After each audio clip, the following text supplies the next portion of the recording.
సంజీవని ఒక వినూత్నమైన కార్యక్రమాన్ని తీసుకొచ్చాను.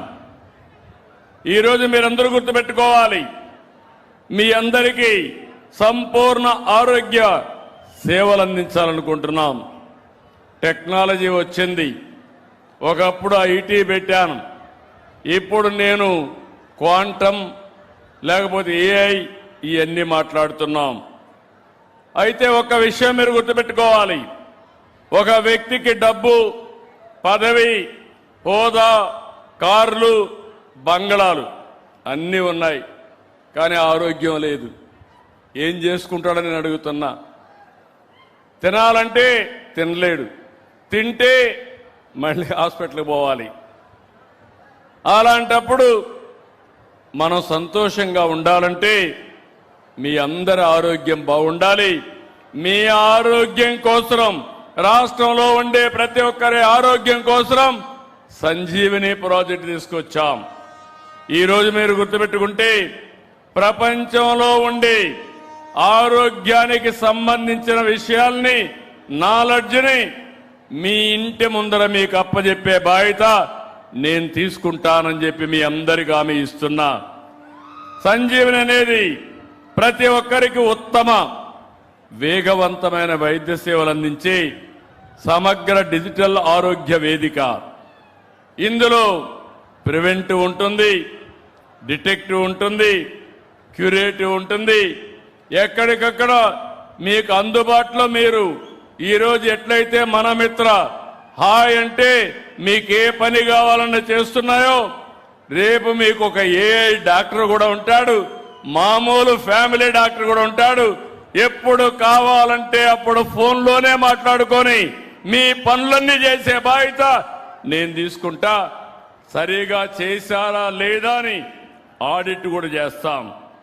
పిఎస్సిల నుంచి జిల్లా ఆసుపత్రి వరకు, ఆరోగ్య ఉప కేంద్రం నుంచి సూపర్ స్పెషాలిటీ సేవల వరకు మొత్తం ఆరోగ్య వ్యవస్థ ఒక డిజిటల్ వేదిక పైన అనుసంధానం చేస్తున్నాం. ఎన్సిడి స్క్రీనింగ్, ఆర్బిఎస్కే, మాతృ శిశు ఆరోగ్య సేవలు, 108 ఎమర్జెన్సీ, 104 మొబైల్ మెడికల్ యూనిట్లు, ఈ ఔషధి, ఇలా అన్నిటినీ డిజిటల్ ప్లాట్ఫామ్ మీద తీసుకొస్తాం. మొన్ననే జూలై 3వ తారీఖున పోయిన సంవత్సరం కుప్పంలో దీన్ని ప్రారంభించాం. ప్రూఫ్ ఆఫ్ కాన్సెప్ట్ చూశాం, బాగా పనిచేసింది. ఈ సంవత్సరం మార్చి 15న చిత్తూరు జిల్లా ఒక పైలట్ ప్రాజెక్ట్ చేశాం. 18,64,000 మంది ఇందులో చేర్చాం. ఈ ప్రాజెక్టు చూసిన తర్వాత ఈరోజు నేను ఈ గ్రామం నుంచి మళ్ళీ ఒకసారి మీ అందరికీ హామీ ఇస్తున్నా. ఇప్పుడే ప్రాథమిక ఆరోగ్య కేంద్రానికి పోయి వచ్చాను. ఆగస్టు 15 నుంచి అన్ని జిల్లాల్లో అమలు చేస్తాం. అందులో మార్కాపూర్ జిల్లా మొట్టమొదటి స్థానంలో ఉంటుందని చెప్పి నేను మీకు తెలియజేస్తున్నా. ఈ కార్యక్రమంలో హాస్పిటల్కి పోయి వెయిట్ చేసే పని లేదు. డాక్టర్ అపాయింట్మెంట్ ముందుగానే మీరు బుక్ చేసుకోవచ్చు. వైద్యం తర్వాత డాక్టర్లే మీ ఆరోగ్యం పైన ఫాలో అప్ చేస్తారు. వర్చువల్ కనెక్ట్ ద్వారా మీరెక్కడున్నా సూపర్ స్పెషలిస్ట్ అయిన డాక్టర్ని సంప్రదించే అవకాశం ఉంటుంది. సంజీవని కార్డు ద్వారా డిజిటల్ హెల్త్ రికార్డు మానిటర్ చేసుకుంటారు. సంజీవని వెల్నెస్ యాప్ ద్వారా మీరు ఆరోగ్య సూత్రాలు కూడా ఎప్పటికప్పుడు ఇస్తాం. రాష్ట్రంలో ఇప్పటికే మీరు చూస్తే 2,61,00,000 మంది ఎన్సిడి అంటే నాన్ కమ్యూనికబుల్ డిసీజెస్ స్క్రీనింగ్ చేశాం. డిస్ట్రిక్ట్, స్టేట్, విలేజ్ ఇవన్నీ కూడా ప్రొఫైల్ అంతా తయారు చేశాం. నేను ఒకటే మీ అందరికీ విజ్ఞప్తి చేస్తున్నాను, ఇది ఒక గేమ్ చేంజర్. ఇంకొక విషయం కూడా మీరు గుర్తుపెట్టుకోవాలి, నేను ఎన్ని హాస్పిటల్ తీసుకొచ్చినా, ఎన్ని సంజీవని ప్రాజెక్టులు తీసుకొచ్చినా మీలో ఒక చైతన్యం రావాలి, మీలో ఒక అవేర్నెస్ ఉండాలి. మీ అందరి అలవాట్లు కూడా మీ మద్దతు మాకు ముఖ్యం. మంచి అలవాట్లు, మంచి ఆహారం, మంచి వ్యాయామం, మంచి ఆలోచన ద్వారా మన ఆరోగ్యాన్ని మనం కాపాడుకోవాలి. యోగా, ధ్యానం, అదే మాదిరిగా ప్రాణాయామం ఇలాంటివి కూడా కొంచెం అలవాటు చేసుకోవాలి. మొన్నేం పెట్టాను, యోగా పెడితే రామ్దేవ్ బాబాను పిలిపిస్తే మీరందరూ మీ గ్రామాల నుంచి బ్రహ్మాండంగా ఆసనాలు వేశారంటే నేను చాలా ఆనందపడ్డానని చెప్పి కూడా నేను మీకు తెలియజేస్తున్నా. ఈరోజు మనం ఒక్కసారి చూడాలి, రాష్ట్రం అంతా మీ ఆరోగ్య జాతకాలు నా దగ్గర ఉన్నాయి. ఏ వ్యక్తి డయాబెటిక్ ఉంది, ఏ వ్యక్తికి హైపర్ టెన్షన్ ఉంది, ఏ వ్యక్తికి నర్వస్ ప్రాబ్లం ఉంది, ఏ వ్యక్తి మెంటల్ ఇల్నెస్ ఉంది, అవన్నీ కూడా వస్తున్నాయి. నేను ఒకటే మీ అందరికీ అది విజ్ఞప్తి చేస్తున్నా, నేను మందులు తేగలుగుతాను, నాలెడ్జ్ తేగలుగుతాను, డాక్టర్లు పెట్టగలుగుతాను. మీ ఆరోగ్యం మీ చేతుల్లో ఉంది. ఈ విషయం మర్చిపోవద్దండి. నేను ఎప్పుడూ చెప్తాను, తిండి, మనం తినే తిండి మెడిసిన్, మనం వంట చేసే గది ఫార్మసీ, మీరు పండించే పంటలు మీకు శ్రీరామ రక్ష. ఒకప్పుడు మనందరం కూడా బియ్యమే తినేవాళ్ళం.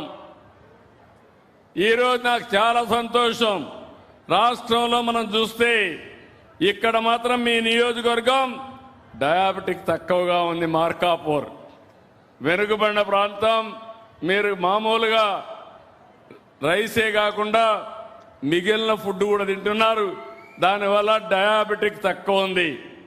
ఎవరికైనా డయాబెటిక్ వస్తే కానీ, షుగర్ కానీ వస్తే అన్ని రోగాలకు గేట్వే అది. అక్కడి నుంచి హార్ట్ ప్రాబ్లం వస్తుంది, అక్కడి నుంచి అన్ని రోగాలకు అది సహకరించే పరిస్థితి వస్తుంది. మీరు ఒక విషయం గుర్తుపెట్టుకోవాలి, ఇప్పుడు అందరం కూడా ఇంట్లో వంట చేయడం మానేశాం. అందరూ జంక్ ఫుడ్కి అలవాటు అయిపోయారు, ఫాస్ట్ ఫుడ్కి అలవాటు అయిపోయారు. ఇది చాలా ప్రమాదం. ఇవన్నీ కొంచెం తగ్గించాలి. మన పిల్లలకు మంచి పౌష్టికాహారం పెట్టాలి. మనం కూడా తాజాగా వండిన తిండి తినాలి. మన ఇంట్లో వండిన ఫుడ్ కంటే వేరే లాభం లేదు. మళ్ళీ పాత రోజులకు వెళ్ళాలి. రాగులు, సజ్జలు, జొన్నలు, కొర్రలు ఇవి తినాలి. తింటారా అని మిమ్మల్ని అడుగుతున్నా. అవి తింటే డాక్టర్ దగ్గరికి పోయే పని లేదు. అవి తినకపోతే మీరు డాక్టర్ దగ్గరికి మందులు వేసుకునే పరిస్థితి వస్తుంది. ఇంకొక విషయం కూడా గుర్తుపెట్టుకోవాలి, ప్రతి ఒక్క శరీరానికి కావాల్సింది పౌష్టికాహారం కావాలి. మామూలుగా ఎక్కువ కార్బోహైడ్రేట్స్ తింటే షుగర్ వస్తుంది. కార్బోహైడ్రేట్స్ ఎక్కువ వచ్చేది రైస్ వల్ల వస్తుంది. ఇంకో పక్క రాబోయే రోజుల్లో ప్రోటీన్ ఎక్కువ తీసుకోవాలి, ఫ్యాట్ కూడా తగ్గించాలి. ఇవన్నీ కూడా నేను చాలాసార్లు చెప్పాను. షుగర్ తగ్గించాలి, ఉప్పు కూడా తగ్గించాలి, నూనె కూడా తగ్గించాలి. అదే సమయంలో రుచికరంగా వంటలు కూడా చేయొచ్చు. కానీ ఇవన్నీ మీలో ఒక ఆలోచనకు శ్రీకారం చుట్టాలి. ఇంకో పక్కన రైతులందరికీ విజ్ఞప్తి చేస్తున్నా, కొంతమంది కావాలని తప్పుడు ప్రచారం చేస్తున్నారు. యూరియా కావాల్సినంత ఉంది, కానీ యూరియా ఎక్కువ వేస్తే మీరు పండించిన పంట కొనేవాడు లేడు. ఆ విషయం మీరు గుర్తుపెట్టుకోవాల్సిన అవసరం ఉంది. మొన్నే గుంటూరు నుంచి మిరప చైనాకు పంపిస్తే 3 కంటైనర్స్ తిరిగి వచ్చాయి. టెక్నాలజీ మారింది. ఏ పంటలో ఎంత మీరు ఎరువేశారు, ఎంత క్రిమి సంహారక మందులు కొట్టారో డయాగ్నోస్ చేసే పరిస్థితికి వచ్చారు. దానివల్ల కొనేవాడు కొనడం లేదు. ఈరోజు ప్రపంచమంతా కూడా ఫెర్టిలైజర్స్ కానీ పెస్టిసైడ్స్ లేని ఫుడ్ తింటున్నారు. అందుకే నేను నేచురల్ ఫార్మింగ్ తీసుకొచ్చాను, ప్రకృతి సేద్యం తీసుకొచ్చాం. ప్రపంచానికే ఆదర్శంగా నిలుస్తున్నాం. ఈ రోజు మీరు ఒక్కసారి చూస్తే 20 లక్షల ఎకరాలు, 20 లక్షల మంది రైతులు ప్రకృతి సేద్యం చేసే ఏకైక రాష్ట్రం ప్రపంచంలో మన రాష్ట్రమేనని చెప్పి మీకు తెలియజేస్తున్నా. ఇది ముందుకు తీసుకుపోవాల్సిన అవసరం ఉంది. ఇంకో పక్కన ఈ యొక్క జిల్లా నేను చూస్తున్నా ఆరోగ్య పరిరక్షణలో వెనుకబడున్న మనమందరం కూడా సంస్కృతి సాంప్రదాయాల్లో ఎంతో ముందున్నాం. కానీ ఒక్క విషయం ఇక్కడ అందరికీ విజ్ఞప్తి చేస్తున్నాను. ఈరోజు ప్రపంచమంతా ఇదే సినారియో. ఒకప్పుడు జనాభా పెరిగింది, నేనే కుటుంబ నియంత్రణ తీసుకొచ్చాను. ఒకరుంటే ముద్దు, ఇద్దరుంటే పర్వాలేదు, ముగ్గురు వద్దని చెప్పాను. ఈరోజు మళ్ళీ నేనే వచ్చాను మీ దగ్గరికి. ఇప్పుడు చెప్తున్నా, ఒకరు లాభం లేదు, ఇద్దరు కనీసం ఉండాలి, ముగ్గురు కూడా ఉంటే పర్వాలేదు. ఎంతమంది పిల్లలుంటే అంత ఆస్తి మనకు, పిల్లలే ఆస్తి, దీనికోసం ముందుకు రమ్మని.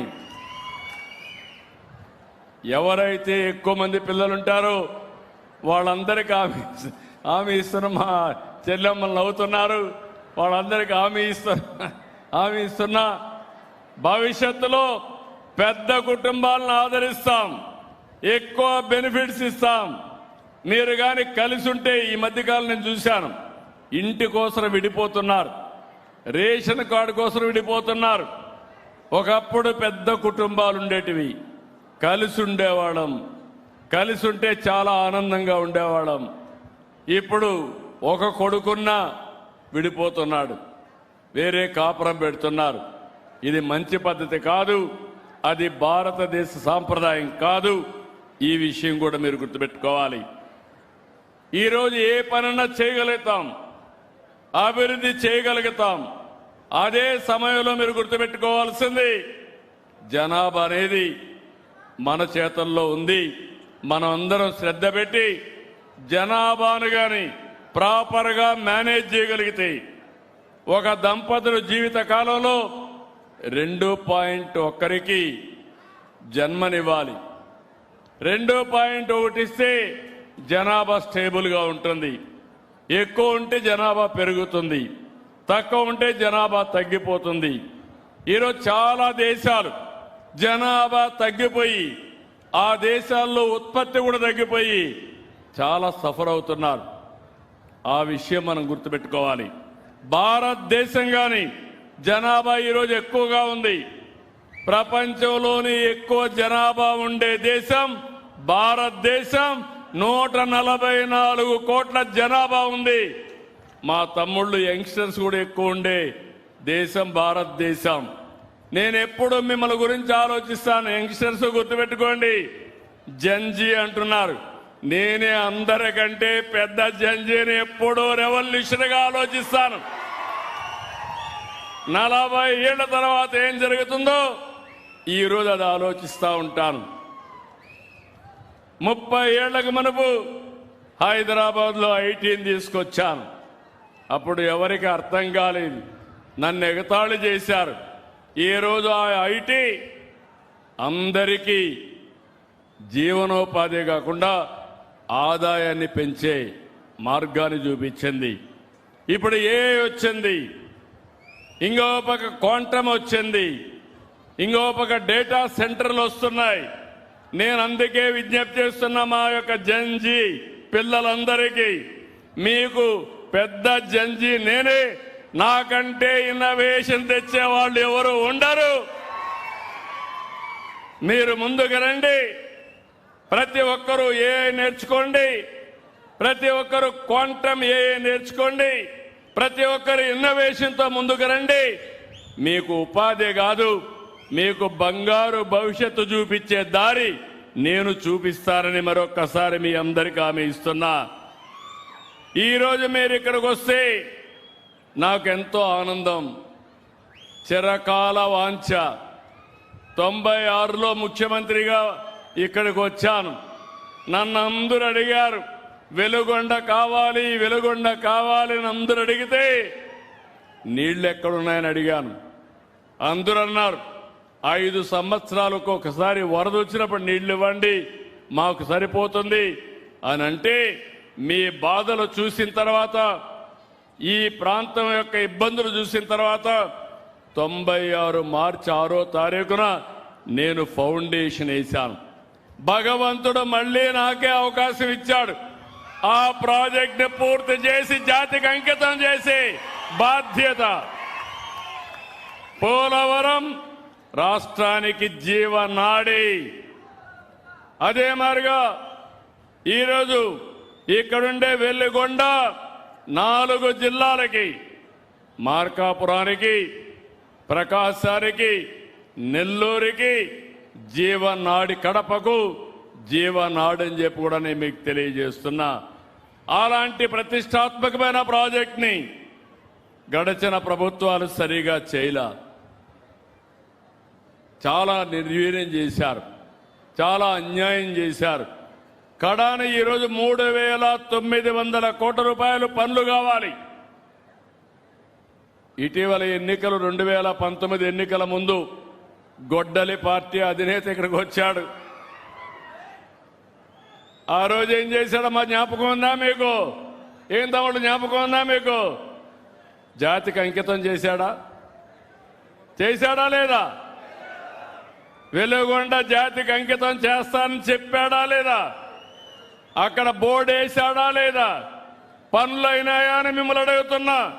నీళ్లు వచ్చాయని మిమ్మల్ని అడుగుతున్నా.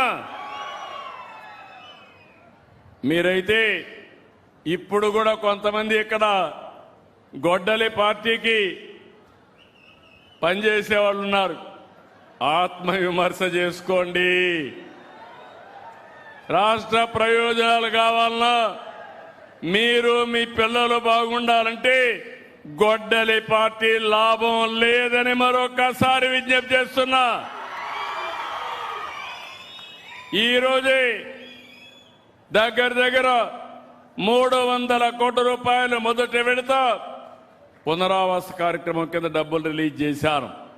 ఇంకొక నెలలో 600 కోట్లు రిలీజ్ చేసి ప్రతి ఒక్కరికి పునరావాసం కల్పించే బాధ్యత నేను తీసుకుంటానని మీ అందరికీ హామీ ఇస్తున్నాను.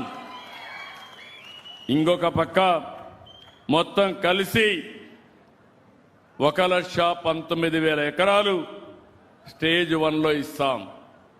స్టేజ్ 2లో 2 లక్షల ఎకరాల పైన 3,28,000కి ఇస్తాం. మొత్తం మీరు చూస్తే 4,37,000 ఎకరాలకు నీళ్లు ఇచ్చే అవకాశం ఉంది. ఇది తప్పకుండా చేస్తామని చెప్పి కూడా నేను మీకు తెలియజేస్తున్నా. అయితే నేను మిమ్మల్ని కోరేది, మీరు కూడా ఆలోచించాల్సింది, నేను ఎన్ని మంచి పనులు చేసినా దాన్ని సద్వినియోగం చేసుకునే బాధ్యత మీలో ఉండాల్సిన అవసరం ఉంది.